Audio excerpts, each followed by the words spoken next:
சுவிசேஷம். இந்த நாளுக்குரிய தேவ வார்த்தை.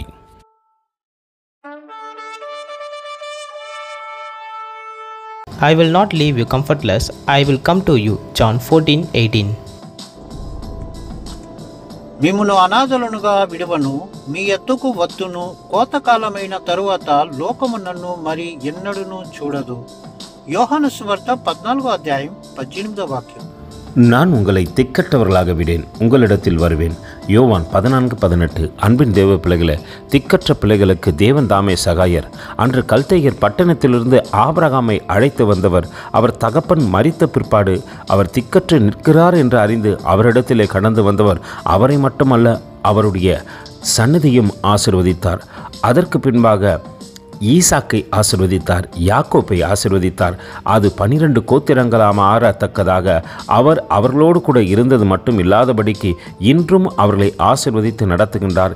இனியும் அவர்களை நடத்த அவர் வல்லவராய் இருக்கிறார். அதே தேவன் இன்று நம்மிடத்திலே கடந்து வந்திருக்கிறார், நம்மை ஆசீர்வதிக்கத்தக்கதாக. அந்த அன்பின் தேவனுக்கு நேராய் நம்மை தாழ்த்தி தரைமட்டமாய் ஒப்பு கொடுத்து எங்களை மாத்திரமல்ல, எங்கள் பிள்ளைகளையும் ஆசீர்வதிக்கின்றவரே, உமக்கு கோடி ஸ்தோத்திரம் என்று சொல்வோமா?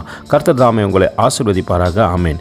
எங்களோடு கூட இணைந்து ஊழியம் செய்ய விரும்பினால் இந்த வார்த்தைகளை மற்றவர்களுக்கும் பகிர்ந்து கொடுங்கள். இது ராஜ்யத்தின் சுவிசேஷம். Thank you for watching. God bless you.